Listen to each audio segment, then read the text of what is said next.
প্রথমে বন্দুকটিকে পানিতে ডুবানো হলো, তারপর বালিতে ঘষা হলো, তারপরে বেশিরভাগ বন্দুক হয়তো জ্যাম হয়ে গেল বা খোসা বের হলো না, কিন্তু একটি বন্দুক ছিল যা বিনা সমস্যায় চলতে লাগলো। সেটি ছিল বিশ্বের সবচেয়ে বিখ্যাত রাইফেল AK-47। এই বন্দুকটি বানানো মানুষটি ছিলেন কালাশনিকভ। তিনি আগে ট্যাঙ্ক চালাতেন, কিন্তু এক যুদ্ধে তার ট্যাঙ্ক শত্রুর গুলিতে উড়ে যায় এবং তার হাত মারাত্মকভাবে আহত হয়। হাসপাতালে যাওয়ার পথে তিনি দেখেন সৈনিকদের বন্দুক ঠিকমতো কাজ করছে না, পানিতে ম্যাগাজিন নষ্ট হয়ে যেত আর ঠান্ডায় স্প্রিংস জমে যেত।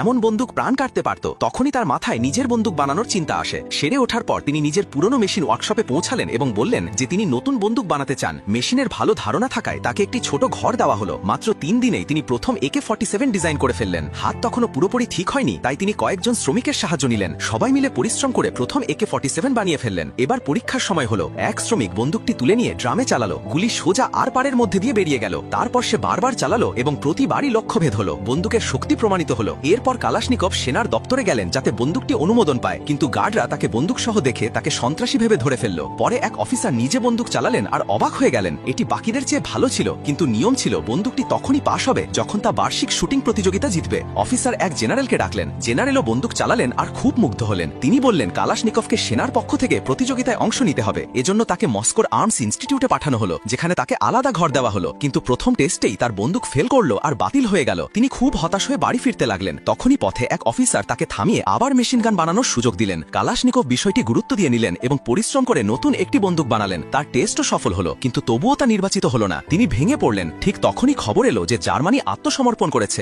যুদ্ধ শেষ হয়ে গেল, সবাই খুশি, কিন্তু কালাশনিকভ দুঃখ পেলেন। তার মনে হলো এখন আর তার বন্দুকের দরকার নেই। তিনি অফিসারের সঙ্গে দেখা করে বাড়ি যাওয়ার কথা বললেন। অফিসার চুপচাপ তাকে একটি কাগজ দিলেন। তাতে লেখা ছিল যে অস্ত্র বানানো এখনো জরুরি। তিনি আবার কাজে ফিরে এলেন। আগের ভুলগুলো থেকে শিক্ষা নিয়ে নতুন বন্দুক বানালেন। 2 বছর পর নতুন AK-47 প্রস্তুত হলো। প্রথমবার এটি ড্রামে চালানো হলো এবং প্রতিটি গুলি সোজা লক্ষ্যভেদ করলো। তিনি খুব খুশি হলেন। তখনই গার্ডরা চলে এলো। অনুমতি ছাড়া টেস্ট করায় তাকে ধরে ফেললো, কিন্তু কালাশনিকভ হাসছিলেন কারণ তিনি নিজের কাজের উপর ভরসা রাখতেন। তাকে জেনারেলের সামনে নেওয়া হলো। জেনারেলও বন্দুক ডিজাইন করতেন। কালাশনিকভ কয়েক সেকেন্ডেই নিজের বন্দুক খুলে সব পার্টস আলাদা করে ফেললেন। জেনারেল হতবাক হয়ে গেলেন। এত সহজ আর শক্তিশালী বন্দুক তিনি কখনো দেখেননি। তিনি প্রতিযোগিতায় অংশ নেওয়ার অনুমতি দিলেন। এখন আসল লড়াই শুরু হলো। সব বন্দুক আগে পানিতে ডুবানো হলো, তারপর বালিতে গড়ানো হলো। বেশিরভাগ বন্দুক জ্যাম হয়ে গেল। শেষে বাকি থাকলো AK-47। সেটি বিনা বিরতিতে গুলি